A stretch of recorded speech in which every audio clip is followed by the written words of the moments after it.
I don't mean to scare you, but it's likely I will. It's also likely that you'll thank me for it. My name is Zachary Richards. I'm the president of a successful multimedia company. But it wasn't always that way. In 2008, when the Great Recession hit, like millions of others, I began to worry about losing my job. My 401k savings evaporated with the stock market collapse, and at the end of each month, several coworkers were shown the door. These were people who, like me, had been with the company for over a decade. Good workers. Good people. But that didn't seem to matter. I lasted till 2010. I thought I was one of the lucky ones. My numbers were good, and my department was profitable.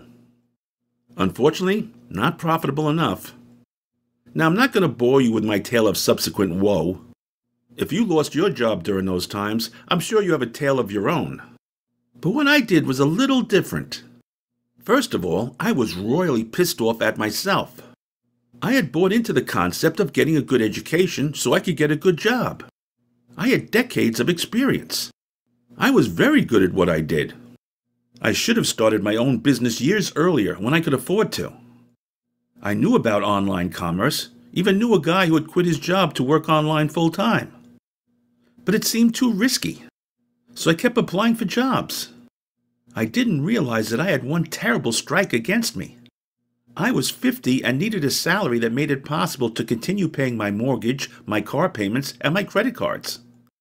What they wanted was a kid fresh out of college, living with his parents, with a staggering student loan debt and a willingness to take any job at any salary. People my age weren't being considered. In the year that followed, I burned through most of my savings and maxed out my credit cards. My wife filed for divorce, and I still hadn't found a job.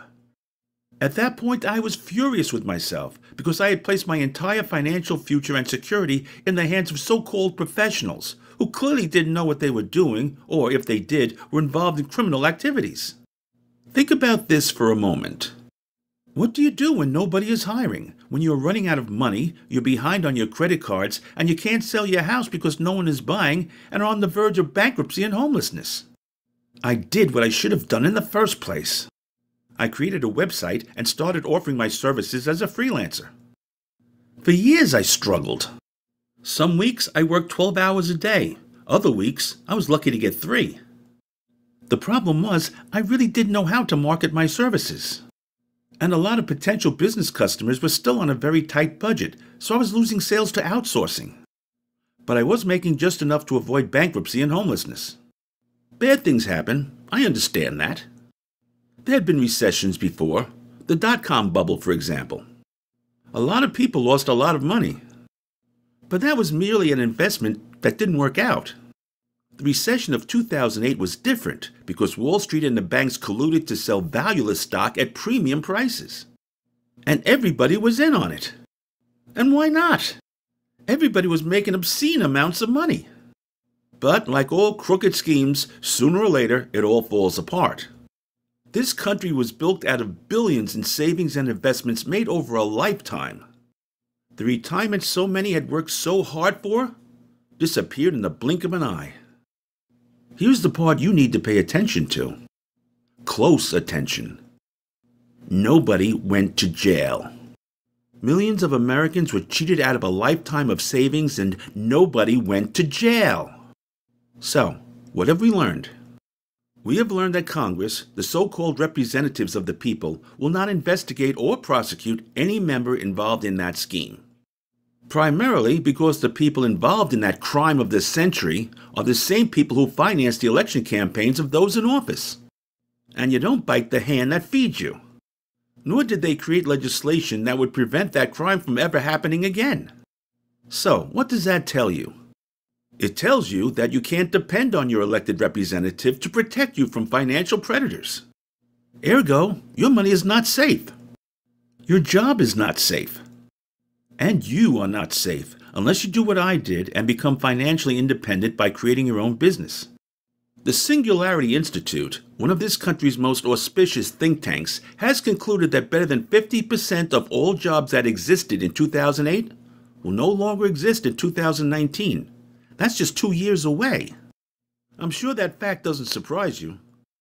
What may surprise you is that another 25% will be gone by 2021. How? I'll explain. We are presently in the midst of what I call the mechanization of commerce. Simply put, the majority of jobs that were available before 2008 will be, or have already been, eliminated by advancing technology. The culprits? The Watson computer, the 3D printer, the Google car, the Amazon drone. The jobs they will eliminate? Watson, all customer service jobs, research jobs, and accounting jobs. Note: H&R Block is now known as H&R Block with Watson. The 3D printer? All assembly line jobs, all model making jobs, tool manufacturing jobs, and most mechanical manufacturing jobs. It can create any product by simply scanning its blueprints. The Google car. The Google car computer makes it possible for the car to drive itself. You simply tell it where you want to go, and it'll take you there. So say goodbye to all truck, bus, and taxi driving jobs. The Amazon drone.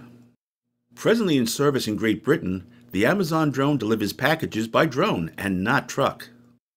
Goodbye, UPS and FedEx. Remember the game of musical chairs when you were a kid? Well, that's the job environment we are quickly approaching. Because of the mechanization of commerce, there will soon be more people than there are jobs. That's simple math. Here's what's really going on. And I'm not going into some manifesto about the government. The government is going to do everything in its power to cover their own ass. That's expected. What this blog is going to do is teach you how to cover yours. You were taught how to prosper during the Industrial Revolution. What you were taught worked well for your parents and grandparents and possibly great-grandparents. But the Industrial Revolution is over. It ended with the advent of the internet and the personal computer. A little over 100 years ago, we were an agrarian society. We were farmers and tradesmen mostly. We brought our products and services to market and plied our business there. And it was hard work. Infestation could wipe out an entire crop, leaving the owner with no way to make money. And if the farmers had no money, the tradesmen had no work. Those were very tough times. But then the factories came into existence. Suddenly, good money could be made by working in a factory. And it was steady income. You worked, you got paid. You didn't need to worry if your crops failed or if no one needed your trade. Going to work for a big factory or department store guaranteed a lifetime of steady income. That's over now. Almost all new factories are run with robots. All that's really needed is a technician to make sure the robots don't break down. And the department stores are all moving to the internet. This will lead to the closing of the majority of malls throughout the United States and the loss of employment of the people who work there. I'm sure you understand where I'm going with this.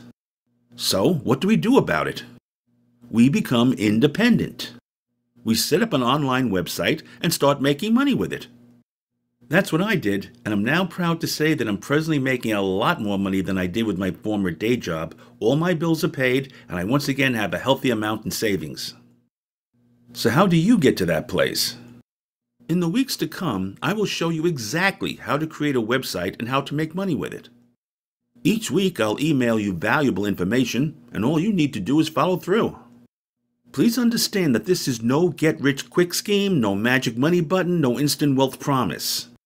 What I am saying is that since the Industrial Revolution is over, we go back to our former agrarian ways and generate income from our home businesses through the internet. That is where most of the brick-and-mortar businesses are going, and the quicker we accept this reality and make use of it, the less we'll have to worry about where our next dollar is coming from. Because this is the only form of commerce that won't be affected by mechanization. Talk to you next week.